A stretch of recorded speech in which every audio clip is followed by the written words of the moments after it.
Eu chamo para essa nossa rodada de análises novamente Fernanda Manhota, nossa analista de internacional. Manhota, então estamos falando aqui, né, sobre os reflexos da possível entrada de Kamala Harris como cabeça de chapa nessa disputa e os impactos disso aqui no Brasil.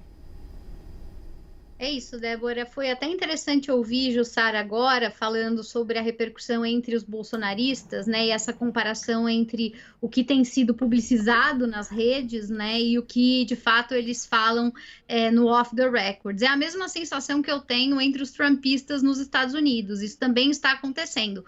Quando a gente olha o presidente Trump, seus apoiadores mais próximos, Vance, todo mundo se referindo a essa transição na chapa, eles em geral também tendem a minimizar. O Trump chegou a dizer, olha, vai ser até mais fácil ganhar da Kamala do que seria do Joe Biden. Mas no apagar das luzes, né, fora de cena, o discurso é bem diferente. O discurso é de que não está ganho, o discurso é de que tem eleição pela frente. Em relação ao Brasil, as relações bilaterais, sempre existe, do ponto de vista oficial, esse discurso que é até compreensível, de que nada acontecerá para com as relações, porque elas são muito importantes, estratégicas, pragmáticas e tal. A gente sabe que, de fato, existem forças para além das presidências ou dos governos que movem essas agendas adiante, então interesses pró-business, uma série de atores, né, para além dos governamentais. Isso é realmente verdade. Agora, não deixa de ser um pouco chapa branca de discurso diplomático dizer que não vai haver modificação de estratégia a depender de quem se eleja. Primeiro porque o que tem acontecido nos Estados Unidos já desde 2016, antes de mais nada, tem criado quase que como uma onda, né, de repercussão, uma espécie de salvo-conduto para outros lugares do mundo, inclusive aqui o Brasil, né? Tanto em fortalecimento da direita, quanto importação de agendas e pautas mesmo, que não eram usualmente discutidas no Brasil e que acabaram sendo mimetizadas por aqui. Além desse efeito legitimador que uma eventual candidatura, vitória de Trump tenha por lá, ou eventualmente de Kamala, né, representando o oposto dessa agenda, também existem efeitos práticos para os quais a gente não pode fechar os olhos. A gente tem hoje, por exemplo, no contexto Biden-Lula, uma agenda bilateral que está focada para além do dia a dia de comércio e de trocas de maneira geral, em temas bastante específicos, que são caros às duas presidências. Então, a gente está falando de direitos trabalhistas, porque os dois presidentes, no caso, têm um histórico com o movimento sindical e entendem que isso é uma prioridade.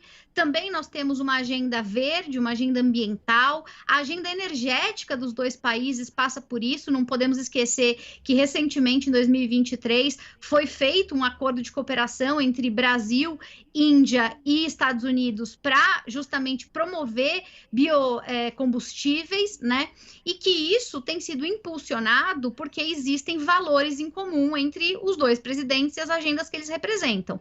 O Trump, durante a Convenção Nacional Republicana, basicamente deixou claro que, por exemplo, energia e agenda verde, ele acha que é bobagem nos termos como tem sido tratado agora. Ele, desde o começo da campanha, e agora mais do que nunca, tem falado em drill, drill, drill, perfurar, perfurar, perfurar. Ele está focado em fazer dos Estados Unidos um país competitivo economicamente a partir da autossuficiência e da exportação de petróleo. Então, para o Brasil, que nesse momento está se vendo como um player importante em termos de outras fontes de matriz energética diversificada e tal, isso não é uma boa notícia. A mesma coisa a agenda trabalhista. Então, assim, não dá para dizer que a relação vai ficar paralisada, assim como a gente teve um momento em que havia grande afinidade Bolsonaro e Trump, e nem por isso grandes conquistas foram realizadas, né? Houve muita promessa e pouca realização prática. Então, não significa dizer que as afinidades ou desafetos, elas são a única fonte que leva um país e outro país a